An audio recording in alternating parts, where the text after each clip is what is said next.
So guys, I'm currently in Saint-Tropez. I'm actually at my business mentor's like second house slash beach house here. So I've kind of been off the grid for the past like 7-10 days. I've been doing a lot of work out here, and then there's a little bit of paperwork that we've had to sort of figure out. But getting away has been pretty good. The schedule has pretty much been wake up, meditate, read, go for an hour of tennis, and then just crush like 5-6 hours of work, and also just relax the rest of the day.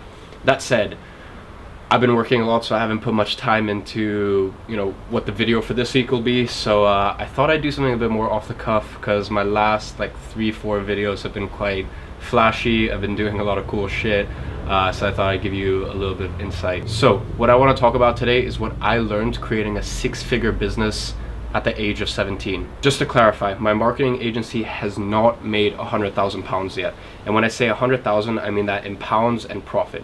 It hasn't made that yet, but it's very much on track to do so and to surpass that. So at this point, I can confidently say I've made a 6-figure business. Anyways, now a lot of the advice you're gonna get from other YouTubers, entrepreneurs is very esoteric. It's, you know, plan, strategize, have a vision, like all this fucking bullshit, which is true. They're great points, but I'm gonna give you 3 tips today, 3 things that I've encountered that have been very much a challenge for me as a business owner who's under 18, or if you're watching this, if you're 16, 17, 18, 19, 20, these will pretty much apply to you. One thing that always comes up is, you know, you might be 17, you might be 18, and you're going into meetings, and the other person is saying, you're too young, you're too inexperienced, what the hell could you know about this? Now, what I want you to do is I want you to flip the script, and I'll give you 2 examples. Now, obviously, I own a marketing agency, so for me, it's a bit easier. Whenever I go into a meeting, I can basically say, well, look, I'm 17, I understand the current social landscape like no 30-40-year-old who has a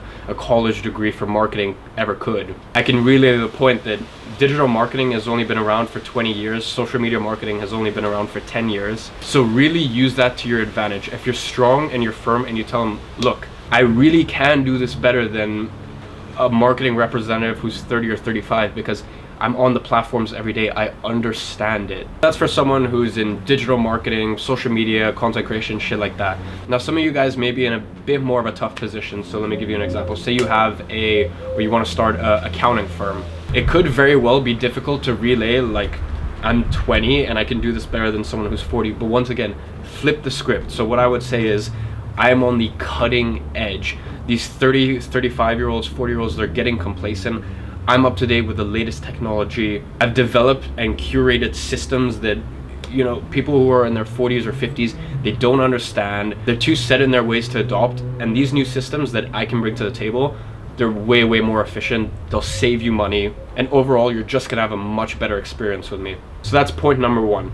Point number 2 is I would keep your overhead costs as low as possible. Now, I'm 17 and I can't even begin to tell you some of the issues that I've come up with in terms of getting an apartment for myself, getting an office for myself, payrolling, creating a company and the tax benefits that come with that. But whether you're 16, 17, 18, 19, 20, whatever it may be, your line of credit is probably dog shite. So what that means is you're gonna have a tough time getting a company office, you're gonna have a tough time payrolling, you're gonna have a tough time getting a line of credit if, say, you need equipment for the company or you need initial investment. All of this shit is gonna be very tough, and it's just an unfortunate situation, but all I can say is keep your overhead costs as low as possible. Trust me, for the most part, you really don't want that burden at a young age, unless you have a business partner like I have who's, you know, in his 30s, has other very successful companies and has the financial means as well as the documentation to prove that, you know, they can co-sign,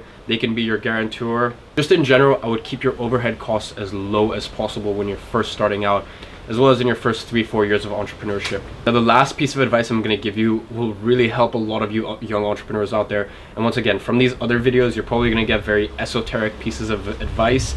You're not gonna get very hard closer stuff like the stuff I'm trying to present to you today. And that is invest some money into your clothing. Now, it's funny I tell you this as I'm dressed like super casually, but once again, luckily I can work from wherever in the world.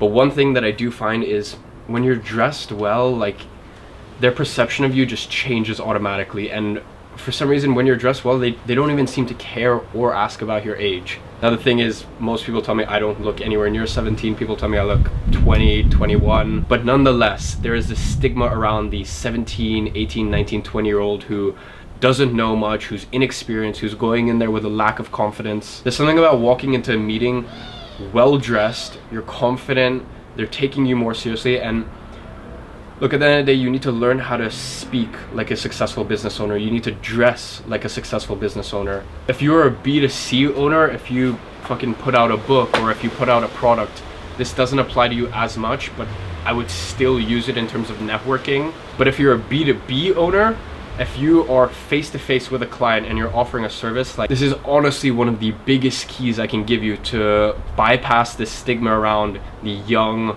inexperienced business owner. So there are just 3 practical tips you can take away.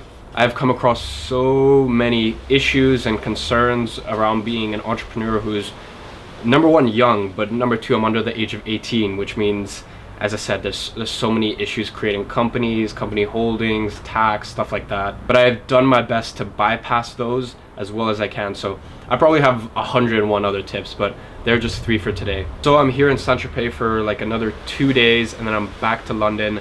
I'm just on the back end of 4 weeks of traveling. In the past 4 weeks, I've been to 4 different major cities. It's been a lot of fun and a lot of good business has happened, but I'm very excited to get back to London and get back into sort of my daily routine and my daily schedule. As I said, I hope I've come off a bit more personable here. I understand that my last 3-4 videos have been very, very flashy, and I've done some pretty cool shit in the past 4 weeks and documented all that.